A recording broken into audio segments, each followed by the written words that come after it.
পশ্চিমা বিশ্বের রক্তচক্ষু উপেক্ষা করেই নতুন সিদ্ধান্ত নিল রাশিয়া। আর তাতে নতুন ইতিহাস গড়তে যাচ্ছে আফগানিস্তানের তালেবান সরকার। দীর্ঘদিনের কূটনৈতিক যোগাযোগের পর অবশেষে তালেবান সরকারকে প্রথমবারের মতো আনুষ্ঠানিক স্বীকৃতি দিল মস্কো। তালেবান বৈধতা পাওয়ায় নড়েচড়ে বসছে পশ্চিমা বিশ্ব।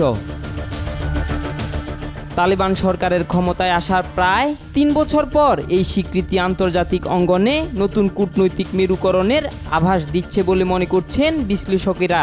যদিও এর আগে চীন, ইরান, তুরস্ক ও পাকিস্তান তালেবান প্রশাসনের সঙ্গে সম্পর্ক রেখেছে, কিন্তু তারা কেউই সরাসরি সরকার হিসেবে স্বীকৃতি দেয়নি। রাশিয়ার পররাষ্ট্র মন্ত্রণালয় গত সপ্তাহে ঘোষণা করে তারা তালেবান নিয়ন্ত্রিত আফগানিস্তানে নিযুক্ত রাষ্ট্রদূতের আনুষ্ঠানিক পরিচয়পত্র গ্রহণ করেছে এবং কার্যত দেশটিকে স্বীকৃতি দিচ্ছে। রাশিয়ার এই স্বীকৃতি এমন সময় এলো যখন পশ্চিমা বিশ্ব এখনও তালেবান সরকারের মানবাধিকার লঙ্ঘন, বিশেষ করে নারী শিক্ষার ওপর নিষেধাজ্ঞা এবং নারীদের কর্মক্ষেত্র থেকে বিতাড়নের বিষয়ে কঠোর সমালোচনা করছে। এই পরিস্থিতিতে রাশিয়ার অবস্থান শুধু কাবুল নয়, পুরো মধ্য ও দক্ষিণ এশিয়ার কূটনৈতিক ভারসাম্যে বড় প্রভাব ফেলতে পারে।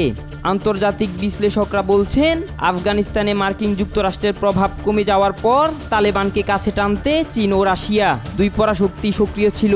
তবে রাশিয়ার স্বীকৃতি নতুন মেরুকরণের অংশ হিসেবেই দেখছেন অনেকে, বিশেষ করে ইউক্রেন যুদ্ধের প্রেক্ষাপটে পশ্চিমা নিষেধাজ্ঞার মুখে রাশিয়ার বিকল্প জোট তৈরির কৌশলের অংশ হিসেবে। তালেবান সরকারের মুখপাত্র জাবিহুল্লাহ মুজাহিদ রাশিয়ার এই স্বীকৃতিকে ঐতিহাসিক এবং আন্তর্জাতিক গ্রহণযোগ্যতার বড় অগ্রগতি বলে উল্লেখ করেছেন। তিনি আশা প্রকাশ করেন এই ধারা অন্য দেশগুলোকে অনুসরণে উদ্বুদ্ধ করবে। তবে মানবাধিকার সংগঠনগুলো এই সিদ্ধান্তের কঠোর সমালোচনা করেছে। তাদের মতে এই স্বীকৃতি তালেবান সরকারের দমনপীড়নমূলক নীতিগুলোকে বৈধতা দেওয়ার নামান্তর, যা আফগান জনগণের অধিকারের প্রতি চরম অবজ্ঞা।